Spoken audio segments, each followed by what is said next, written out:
Hi guys, and welcome to today's task.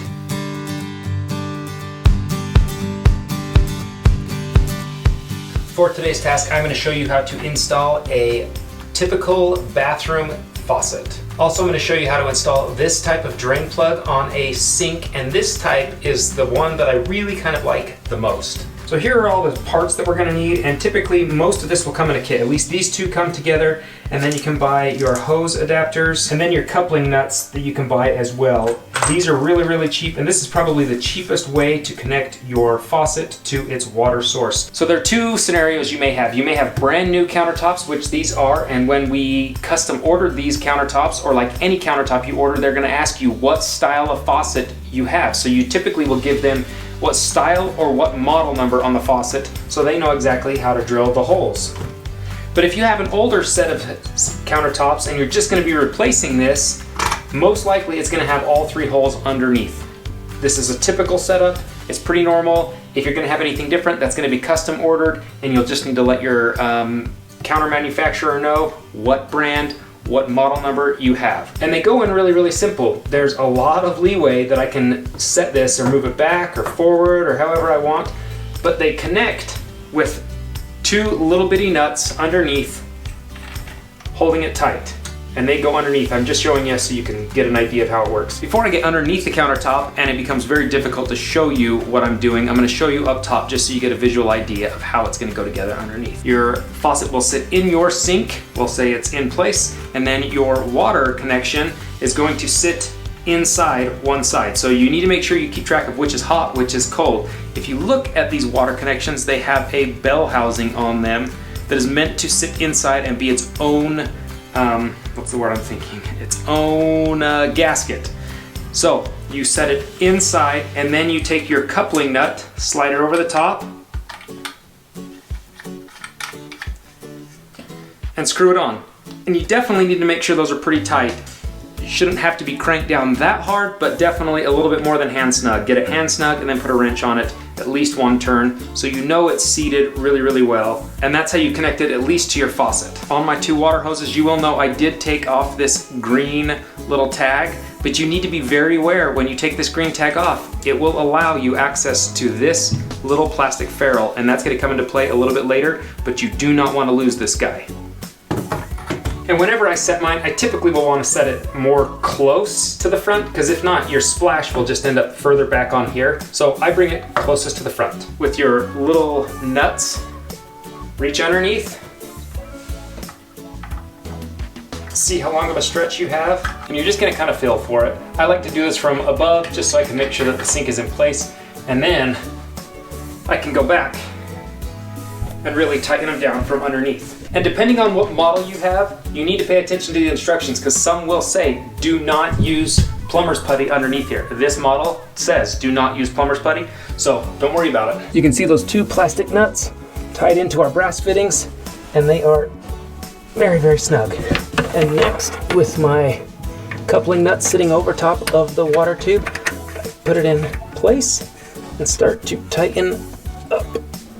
That feels good. And I'm going to wrench this before I put the second one on, just so it's a little bit easier. Okay, that one feels like it's pretty tight. So we are going to seat our water tube in, put the bell housing in place, and then run our coupling nut over top, get it tight and secured by hand, and then see if you can get a little bit further with a wrench. I probably got 3/4 of a turn to almost one full turn out of that other one, so that feels pretty good. We'll see. We'll know when we turn the water on if it's loose or if it's tight enough. Underneath our sink we have our cold hose, our hot hose, our cold connection, and our hot connection, and then we have our P-trap that will connect our sink later on. For today's purposes, I am just going to show you how to connect up these water pipes. Now, these water pipes that I'm using are the cheapest. They work just fine, but they're the least malleable. So if you have some funny connections to be making, or serious angles that you've got to be taking care of, I would recommend getting the steel belted style so they can flex a little bit more. But where none of my connections are too wild and crazy, we're okay to use this style. I'm going to start with my hot, because I'm going to get the furthest one out of the way first. Before we seat anything else, we need to kind of get things moved and bent and pushed into place. And we're gonna put this one like that and cut it to its length. So I've got what I think is going to be a good measurement. I'm gonna mark it with my pencil. With your cutters, cut it nice and straight. And you don't need this style of cutter to make this cut, but I have them so they make cuts a little easier. So now we're gonna use our ferrule that came with it and our coupler nut. Make sure you put your coupler nut on first and then your ferrule. So slide our coupler nut on, our ferrule on, and then push it into this, into our hot connection. And I bring that ferrule down first and kind of line that up. Make sure that's touching all of the sides and start tightening it down. Now this one, definitely get it hand tight. Take your crescent wrench and tighten this guy down. You really need that to seat because it compresses that ferrule ring into the bell housing and it compresses it around your tubing so that it seals everything really, really well. Now we'll do the same with our other side. So I'm gonna bring this one into place and I wanna kind of give it just a little extra slack. Mark that with our pencil. And I will tell you, yeah, it stinks if you screw this up and cut it too short, but they're so cheap, maybe like a buck 50. The thing that's most valuable is your time going and picking up a new one of these. So if you screw it up, don't be scared to go get a new one and make it fit properly. So next in line, we put our coupler nut on our ferrule with the taper pointing down and get that flexed and in place. That ferrule doesn't want to fall out of there. Come on, there we go. Try to set that ferrule in square to begin with. That really helps. There we go. And I'm kind of flexing this pipe just to get it square, and then we'll tighten it down and it should be good to go.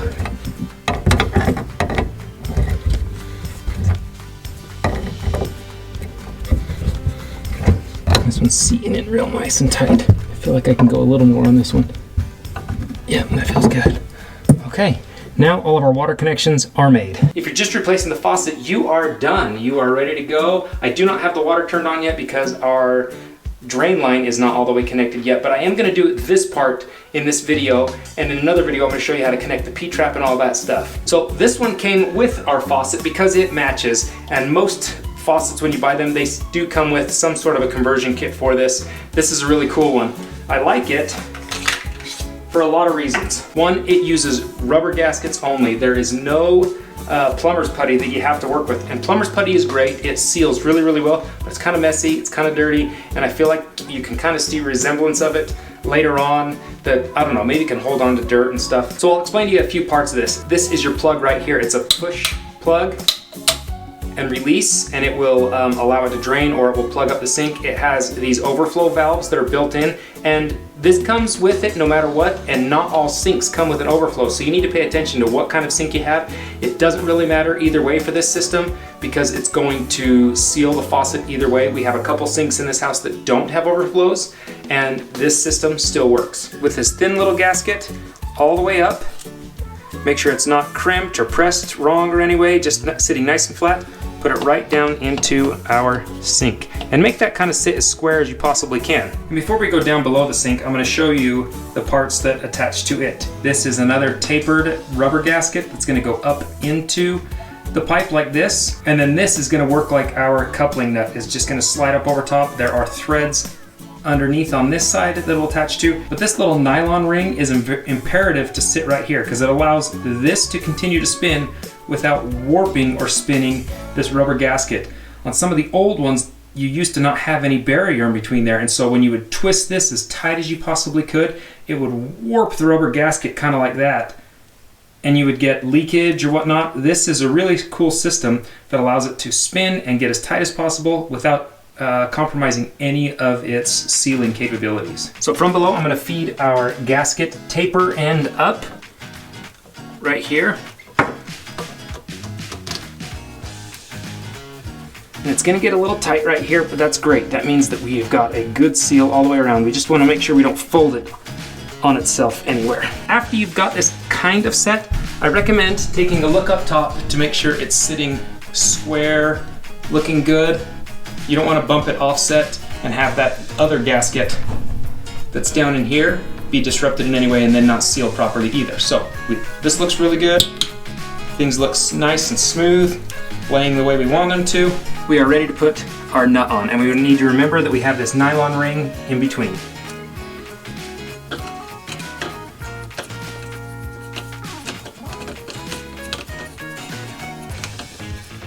And it's gonna get started eventually. There we go. There we go. Nice and smooth. And this is actually gonna feel really, really easy for a while, which is great. But then you're gonna really need to put some muscle into it and get it sealed super, super tight. Now, you do have to be careful. This is porcelain and ceramic. It can break. But I think you're gonna break some plastic threads before you break any of it. So make sure that's good and tight. And then when you turn your water back on, check for leaks everywhere. You guys, that is how simple it is to install a faucet and a new drain plug on your sink. And if you guys want to see how I connect the P-trap, as you can tell they don't line up, we'll make them line up next week in a different video. If you guys like today's video, give it a thumbs up. If you're new to the channel, subscribe. And if you're interested in any of the parts that I used on today's video, I'll leave them in the description down below. We'll see you guys next time. Maybe I like this better. And this is a cool style of drain that's got this style of drain plug on faucets. On sinks. Where the freak did those go?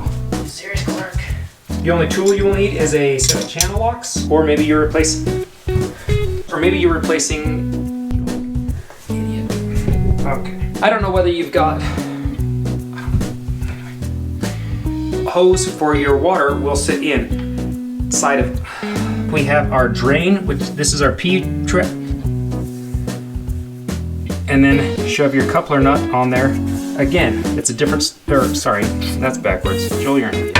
All right, or nylon, sorry, that feels really, really nice.